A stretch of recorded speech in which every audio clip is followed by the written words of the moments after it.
Hello, everyone. My name is Debbie Hoffman Adair, and this show is called Think Like an Entrepreneur. The show is dedicated to bringing you some of the most fabulous entrepreneurial spirits that I have ever met. Now, I got to ask you a question first off.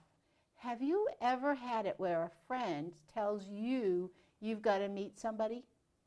I have had this happen to me several times, and many of my best friends have come because somebody referred them to me as a business client, but they became a good friend of mine. So this gentleman that I have on our show today is no exception. Rob Rains, welcome to the show. Thank you so much, I am Debbie. so delighted to have met you, and I know that your company is called Powerful Identity, but Nancy Zaire, a friend of both of us, put us together, and she's just, all she said was, there's this guy that's wanting to be a motivational speaker. I think you need to talk to him. Okay. And I was fascinated when we talked on the phone, but we just got to meet each other, and I am just fascinated with your story. So tell the world, who are you, Rob, and what do you do? Oh, thank you. I'm fascinated likewise by yours. But I think what we talked about, what was interesting is that I've made a pretty significant change in my life and gone through a transformation that has helped me to become someone I like a whole lot more. Uh-huh. In the last 11 months, I've lost 165 pounds. 11 months, 165 pounds. Yes. Wow. No surgery. No surgery. And, well, you look great. Thank you. And I know we're going to show some pictures in a minute, but have you been overweight most of your life? Or? I have. Okay. Past about 2.5 decades. So what made you change? What motivated you to make these changes in your life? So, I mean, I've always wanted to Sure. be healthier. Being a chubby person, I get that. Yeah, so motivation wasn't lacking. Uh-huh. The understanding of how to do it was partially lacking, and then also the belief that it was even possible. Really? And that's probably one of the more important messages that I try and bring to audiences is share with them that you can do so much more than you believe possible. Yes, you can. I agree with you. So 11 months ago, you said, did you do any prep work to get to the point where you began? Or was it one day you woke up and said, I'm going to do this? The major prep work was really from the neck up, just being willing to make changes and being not super difficult changes, but being willing to make some changes and really wanting a change of heart, a change of attitude about weight loss, to see it as something that wasn't arduous and difficult and terrible, but to see it as something joyful. Really? Okay. Now, I know you've been an entrepreneur for another business for a long time. I have. And so then you made these changes. Why don't we put the pictures up on the screen? Because there you are with your wonderful family, and I would not recognize you today. So that's amazing. And that was taken how long ago was that taken? That picture was taken in April of 2017, so about 2 years ago. Okay. And now you see, and I know you've got another picture. That's you with your two of your children. Yes, that's you have me. 7 children, right? I have 7. Those are 2 of my children, and their combined weight is about 165 pounds. And so my legs in that photo are carrying the same as they were 11 months ago, all on my own. Wow, what a fabulous transformation. Thank you. I am so impressed with what you have done, because not only have you done this, but you've decided to take it into a motivational speaking, coaching, leadership roles. Is that correct? It is. Okay, so let's talk about that. First of all, you want to be a motivational speaker, I do. correct? I do. I am a motivational speaker, and I can tell when people are going to be really good, and I can tell when they're maybe not so good. And I knew the minute I met you, just hearing your stories, getting to know you, I'm like, you've got it. You've got it, and I will be glad to help coach you and define the business. But you told me that you have 7, or the power shifts that you talk about. Can you tell us about those power shifts? Sure. There's a short story behind them. Okay. So I have a friend. I won't share her name. She's a coaching client also. But she came up to me and about 120 pounds into my journey and said, "What are you doing?" And I shared with her my eating program, and she got started and had some great success for a short time, and then came back to me and said, I fell off the wagon. I'm struggling. I'm having trouble getting back on. What made the difference for you? How come you were able to stay on for this entire time? And I said, well, the biggest piece of it was changing my identity, seeing myself as a different person, no longer seeing myself as a fat guy trying to lose weight, but seeing myself as a healthy person just trying to exercise those habits every day. And she said, how did you change your identity? And I said, that's a great question. I have no idea. Let me go think about it. And I went, thought about it, and meditated on it, and wrote and wrote and wrote. And I came back and I said, I found 7 changes that I had to make in order for that changing of the identity to happen. 7 gateways, if you will. I call them shifts, not steps, because they don't follow each other. It's not like you don't have to do this one first and then this one second, but they're like, it's like a combination lock. If you have all the tumblers in place, you can open it. Doesn't matter which tumbler you get in place first. As long as all 7 are in the right place, you can then open the lock. And so that I shared this with her, and I've begun to share it with other clients as well, and they've responded positively and then seen success through applying these shifts. Can you share some with us? I absolutely can. I don't know what they are. I haven't asked yet, but I'm going to ask them on the show because I am fascinated with the whole package on how you did this. And so the 7 shifts. So yes, go for it. What's shift number? I understand they don't have to go in the same order. Right. Get that. But yes, I do get the numbers just to make them easy to talk about. So the first one is powerful thoughts. Powerful thoughts, okay. And that is simply realizing that there are 2 great categories of things in this world, things to act and things to be acted upon. And we are meant to act. And so deliberately entertaining thoughts that we are meant to act and not be acted upon. For example, Benjamin Disraeli said that men are not the creatures of circumstances, but circumstances are the creatures of men. And that we have power over matter because of the way that we choose to think. And that's entertaining that thought that we can change our circumstances. We might be unhappy with our current weight or our current financial situation, our current relationship or whatever, but knowing that those things can change if we are willing to invest time and knowledge and energy into those is the first, that first shift. Okay, well that makes sense. Okay, what's the second one you have? Sure, powerful language. Language, ooh. Changing our language and syntax from that of a captive to that of a captain. Ooh. For me, so a simple example is in my eating journey, I stopped using phrases like, I can't eat that. When someone would offer me a Reese's product, one of my favorite Reese's products, I would stop saying, I can't eat that, and say, no thanks, I choose not to eat that, or I don't eat that. It's a very small, subtle shift, but a big shift. It's a mental shift. It sends a signal to our brains that says, I'm in control. I'm the one making this choice. I'm not a captive, because if I'm a captive, now I'm captive to the whims when I feel like I need to eat something. But when I'm the one making the choice, it creates a difference in us. I've moved from the passenger seat to the driver's seat. I love it. Thanks. Tell me more. All right. Number 3 is powerful knowledge. Knowledge. And this applies to any area, whether it's weight loss or finances or entrepreneurship, starting a new business. Knowledge is just the powerful knowledge principle is simply the humility to accept that we don't know everything, and that there are things about our journey, things about what we've decided to change or do that are mysterious to us, and that we need to seek out knowledge and learn about them. If I wanted to master money, I need to learn how money works.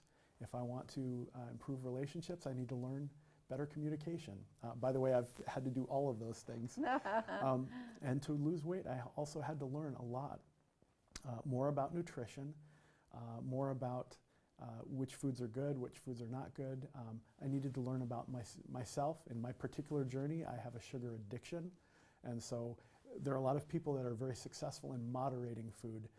And for me, moderating food works pretty well now, but I don't moderate sugar. I simply don't have it. I've cut it completely out of my diet. I'm not suggesting that the world needs to do that, Right. but for me it was For essential you. in my journey. Very good. So what's the next one? The fourth one is powerful tribe.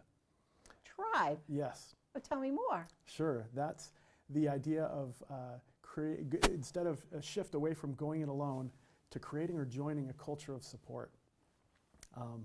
For me, that meant in part joining Facebook groups that were supportive to both my eating plan and my journey, the people that would support, that knew more than I did, so that I could seek that knowledge, and people that I could make commitments to and receive their commitments, and kind of we'd support and help each other. And then, so that was joining a culture of support. I also found that I had to create a culture of support. I had and have a wonderful wife and 7 children who don't necessarily need to eat the way that I have chosen to eat. And so they still bring, fun Reese's products and other things like that into Right. the house. And so I figured, well, I'm going to need to get them on board. If they're not in my corner, this is going to be a hard journey. Sure, sure. So I made a deal with them. With each of them, I said, as I lose an amount of weight equal to what each of you weighs, I'll take you out on a daddy-kid date, and I'll put you on my back and carry you around the house. I think that's amazing. That's one of the pictures that we was saw, one of the right? pictures, yes. Okay. I'd be carrying 2 of them at once. I have at this point surpassed each of my children, and I'm just surpassing the last one this week. And then I've surpassed my wife also in her weight. So I've lost more weight than each of my children weighs. Wow. And you haven't carried them all, but that was a great incentive. All but one. Yes. All but one. That is amazing. What a way. That's a great idea to well, you do need to form a tribe. Yeah. We're not islands, and we can't do it alone. So, but that was an ingenious way to get particularly the younger ones on board too. Daddy's going to carry me. Okay. and they've been amazingly supportive. My wife and eldest daughter work at Subway, and when I eat out, I'll sometimes eat at Subway and get a salad, and they'll actually weigh out my portions for me. Here's the salad that you're, Wow. this is your portion. And then my younger kids, when we go trick-or-treating at Halloween, they will actually stand between me and the person handing out candy. When the person handing out candy offers, does the dad want some too? My 9-year-old daughter will, nope, no thanks. Oh, He won't eat that. that's wonderful. That's a great shift. Yeah. So what's the next one? The 5th one is powerful motivation. And this is one, it's going to sound a little bit generic, and it is. It doesn't only apply to a weight loss journey, but this is to shift away from being driven by fear to being driven by love. And that, a lot of times when people are seeking a change, for example, weight loss, it's out of fear. I got a bad report from the doctor, or man, if I don't lose this weight, I'm going to need knee replacements, or whatever it be. I'm afraid to look bad. I need to look nice for that photo. I need to look nice for that wedding, whatever it be. That's more driven out of fear, and that can start a journey, but it doesn't sustain a journey very well. It keeps us bottled up. It keeps us anxious. It keeps us sometimes can bring about shame or guilt or other feelings that aren't helpful to change. Right. And be love instead. When you love other people and want to help them, when you begin to love yourself, it really makes a big change. This is an especially poignant one for me, because in this journey I have not only lost weight, which is almost now at this point a secondary byproduct, but I've become a better husband and father. Really? I've learned how to be a better listener. I've learned how to, in learning to control my emotions so that I could respond better to food, I've learned how to respond better to teenagers, and improved some relationships that I badly needed to improve. Wow, that's wonderful. Thanks. Oh, and so that was tip 6? That was 5. That was 5. What's 6? 6 is powerful sacrifice. And sacrifice is an interesting word. Nancy cautioned me about using that word. I shared these with her because she said it might be a little scary. I was going to say, sacrifice. People love sacrifice. Yeah. Oh, yeah. Doesn't involve an altar or a knife. No, we're not. We're talking about what are basically shifting away from focusing on what we're missing or what we're losing or what we're giving up, and shifting to focusing on what we're getting instead. When I focused on the treats that I was personally giving up, I stopped the use of sugar and flour entirely 11 months ago. Instead of focusing on the things I was giving up, I focused on what am I getting? What am I getting in return? I found for me that I did a time analysis, for example. I counted up the time that I estimated the time I'd spent looking for food, preparing food, thinking about food, sleeping off a big meal or resting off a big meal in a chair, driving out of my way to find a favorite comfort food. Added up all that time and found out that I am probably saving about 3.5 to 4 hours a day. Really? So every 2 weeks, that's a 40-hour work week. Wow. So that's something I've gotten back. That's amazing. And what's the next one? The seventh one? Seventh one is powerful focus. Focus. And this part, I want to give credit here. This part, the description of this comes from the book Atomic Habits by James Clear. James Clear doesn't know I exist. He's not paying me to promote his book, but he has some great ideas in there. And one of his is specifically how habits help shape our identity, and that was my experience as well. And so I resonated with that when I read his book. I did not read his book before I started, but I read it several months into my journey and resonated with several of the concepts that he shared. And one was the shift in focus. So instead of focusing on the end goal, that we focus instead on who we are becoming, on our identity. And that made all of the difference for me. The process of habits that I created are focused on the identity, not on the end goal. A quick example is my end goal. I started out just a little bit higher than 370 pounds, and my end goal is to be about 170 pounds, so a 200-pound weight loss. If I focused only on that goal of 170 pounds, first, just thinking really hard about that number isn't going to do much. Right.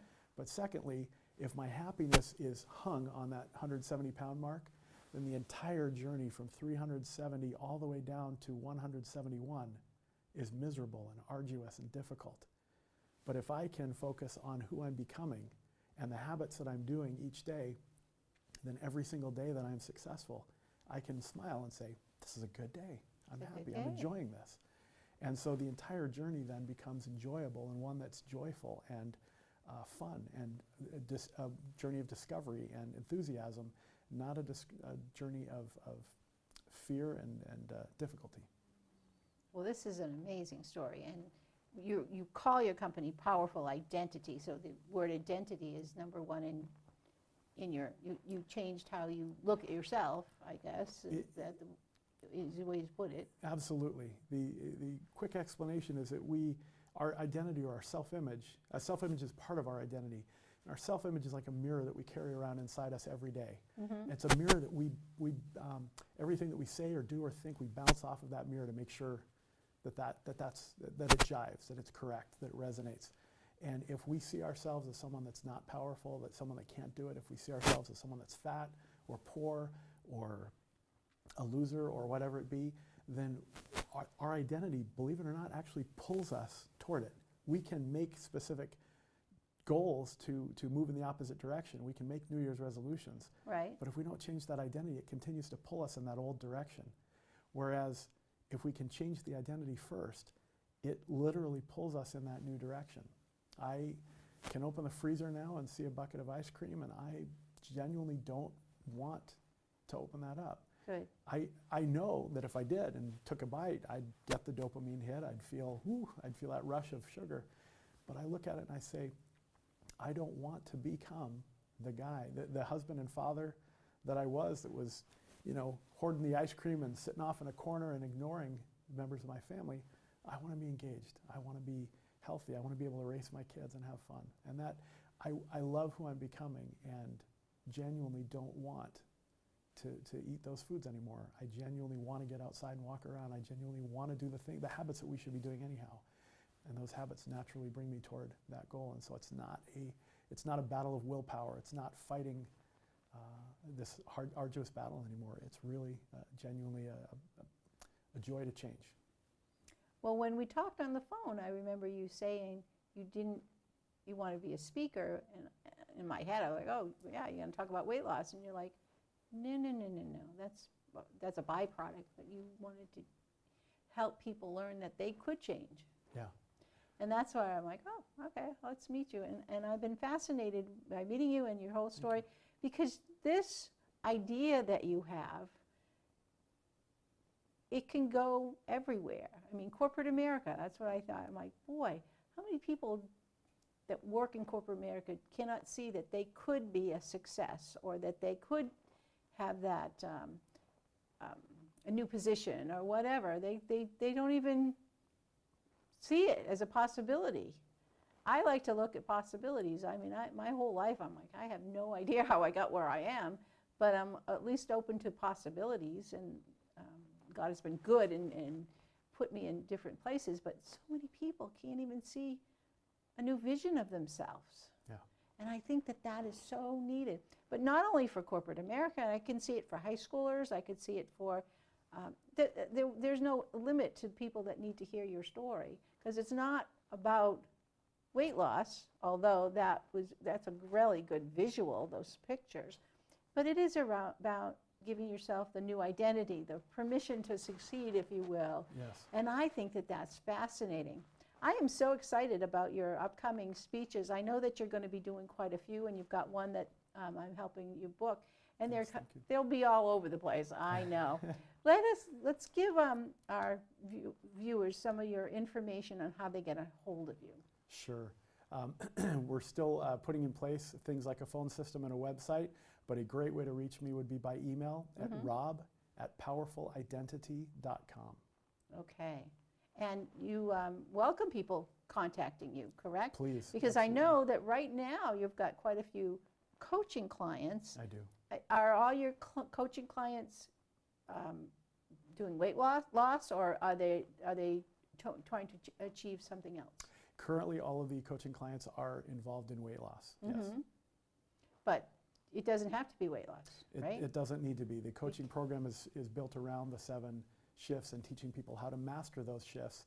The idea being that once they've learned and learned those tools and mastered them, that they can then create that shift in their own life. I think that's fabulous, because I know we've talked about you're writing a book. Yes. You have to write a book. I mean, you don't have a choice, because I'll drive you crazy.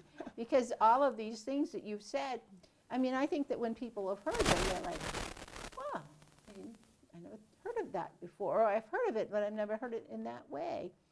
But as a speaker, and people are going to hear your words, and they're going to come and want to hear, tell me more, tell me more.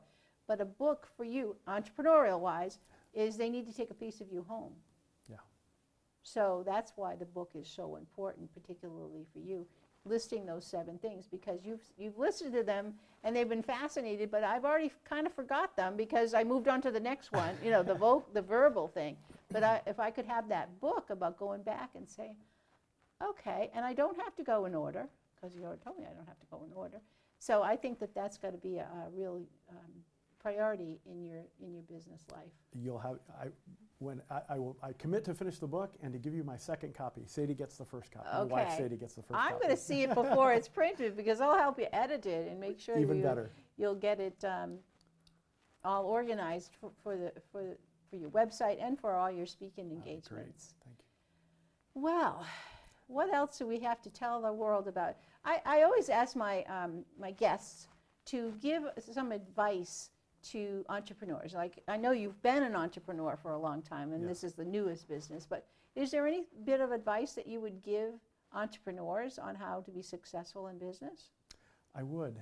And this is actually the same message I have for entrepreneurs as for somebody that has a lot of weight to lose, or any other big transformation, and that is to recognize that when you believe that it can't be done, when there are thoughts that suggest to you that it can't be done, that is part of that's the old identity pulling at you, and that's part of your brain sabotaging you.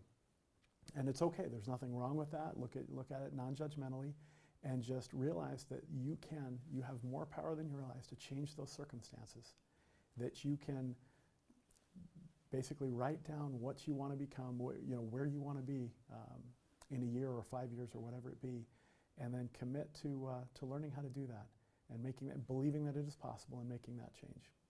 That's wonderful advice, and I totally agree with you, because I think people sabotage themselves, and they don't necessarily have body weight, but they have other weights in their head, on their shoulders, listening to people that don't have the vision. I love that one about tribes, because I do think, I know I need to surround myself with people that are creative and who don't say, well, they might say to me, Debbie, you're going to do what? And that's okay, because I come up with these ideas and I don't have any background for it, but when I get excited about something, I will figure it out, and that's what a true entrepreneur. So I do have a tribe of people that cheer me on for whatever idea, and I think that is a great tip. So we again, the website is powerfulidentity.com. And your phone number, or your email? You Yeah, prefer? email is rob@powerfulidentity.com. Okay, and you're going to create a mailing list, Yes, and you're going to maybe do newsletters. yes. Yes, Yes. because I think That that's a is- great I idea, commit. because people want to hear what's up with him, what's the next thing. And so, Rob, thank you so much for being on the show. Thank It is you. really delightful, and I'm looking forward to working with you. Thank you, Debbie. My friends, the show is called Think Like an Entrepreneur, because it's really not how you feel. You can feel like you want to be successful, but it's really how you think. Think good thoughts, think positive thoughts, think that you can do that, change your identity. Thanks for listening, and we will catch you next time.